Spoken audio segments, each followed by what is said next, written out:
Hi, this is Bill Carmody with a review of how to write for four-part choral writing.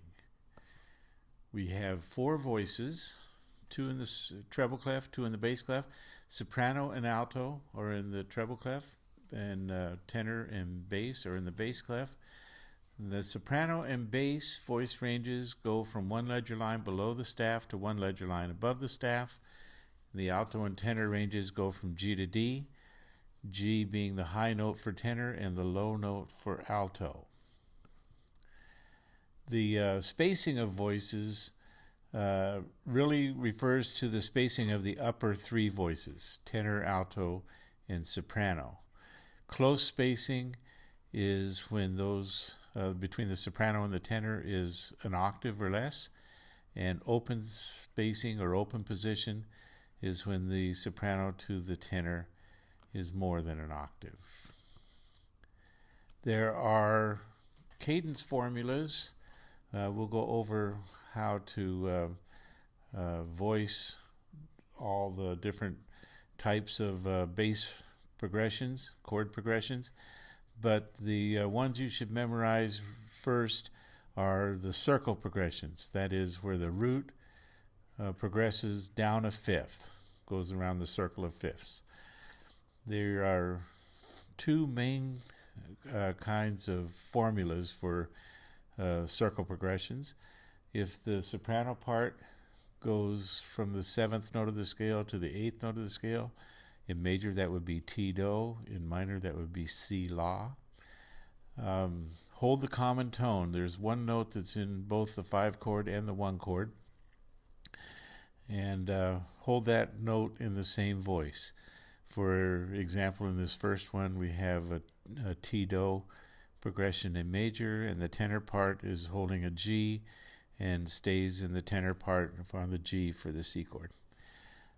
The other circle progression, if the soprano goes down from 2 to 1, that's a Re-Do in major or T-La in minor. Do not hold the common tone. Move all the voices down to the closest chord tone. If the bass moves by third or sixth, there are going to be two common tones, and hold both of them in the same voices. So here we have a G minor chord going to an E flat major chord, and both chords have a B flat and a G in them, and so you hold both of those notes in the same voice so they don't move from one chord tone to another.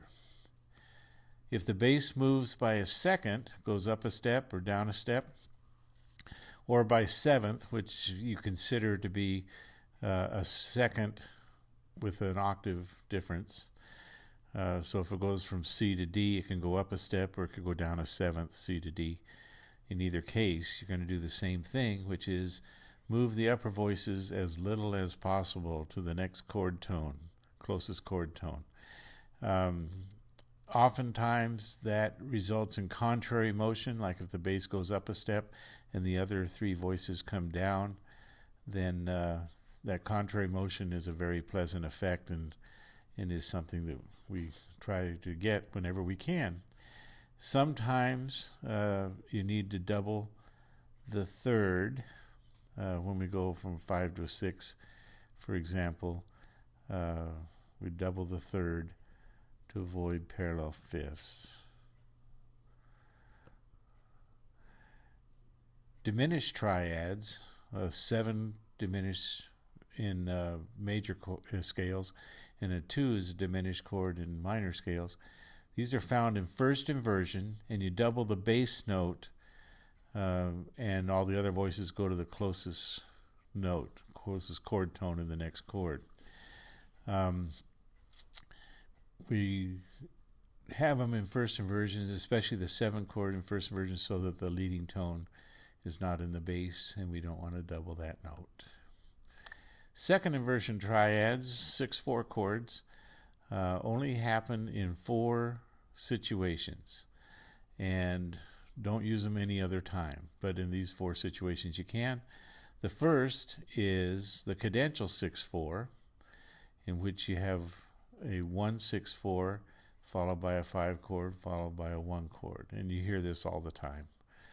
The 164 is usually put in parentheses because it really doesn't have a function. It's not a functional chord. It doesn't sound like you've changed from one chord to another chord. It's just an embellishment chord. So it's like two upper neighboring tones that come down to a chord tone. The second kind of second inversion triad is a passing bass. And in the passing bass, there are two situations where it happens. When you go from a one chord to a 1-6 with a 5-6-4 in the middle, or a 4 chord to a 4-6 with a 1-6-4 in the middle. The thing to remember with passing 6/4s is one part is going to go 1-2-3, and one part is going to go 3-2-1, and then you can figure out the other notes easily. So if the bass part goes, in this case, F, G, A, you're going to have the alto part go A, G, F. So one's going to go up by step, and one's going to go down by step. That's a passing 6/4. And the other two kinds of 6/4 chords are coincidental and not really functional.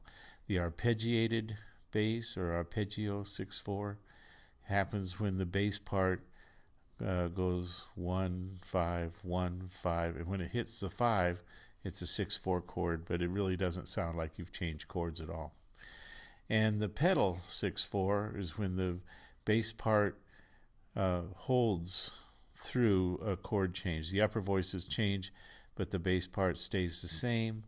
And in that example that's there, 1 to a 4-6-4 to a 1, you just see the upper neighboring tones in the tenor and alto create a 4 chord. Now it's an F chord in the middle, but it doesn't feel like the bass second inversion chord doesn't really come into account. Now there are, I think, 8 rules that you should be familiar with. The most important ones are these must rules. These are the ones that you may not break in any situation. And they are: avoid parallel perfect intervals, 1, 5, and 8, especially. It's okay with repeated notes, but between any two voices, between the alto and the soprano, or the soprano and the bass, or anything, no two voices can go in the same direction if they were from a perfect interval and then go to the same perfect interval.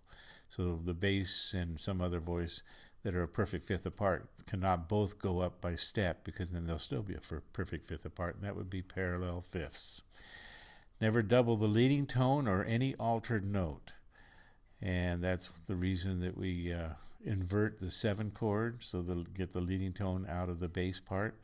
But in any case, you never double the leading tone or an altered note, like the raised 7th you have in minor is an altered note. Anytime you use a sharp, flat, or natural to change from what the key signature says, that's an altered note. Keep all 4 voices within their ranges, the ranges that I expressed earlier, the 1 ledger line above and below, and the G to D. And try to avoid melodic augmented second or fourths.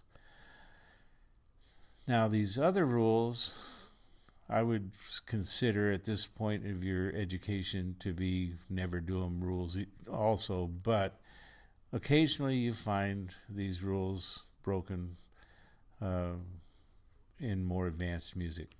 But anyway, try to avoid cross voicing. That is, don't let the alto part get higher than the soprano part, and don't let the tenor part get higher than the alto part or lower than the bass part, that sort of thing.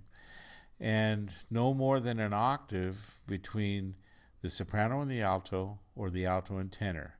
You can have more than an octave between the bass and the tenor, but not between any of the upper 3 voices. You can have more than an octave between the soprano and the tenor, but not between the soprano and alto, and not between the alto and the tenor. And the good idea type rules is overlapping. You don't want a voice to go higher than the upper voice was on the previous chord. In the example that's here, the overlapping were the soprano and alto. The alto part goes higher on the second chord than the soprano was on the first chord. So you don't want to, that's called overlapping, when you extend a range that goes beyond where the other voice was. And if the leading tone is in an outer voice, the bass or the soprano, it really must resolve up a half step because the leading tone has such strong pulling tendencies. Here is a sample quiz. Feel free to study it to your heart's content. And good luck. Hope that helps. Bye-bye.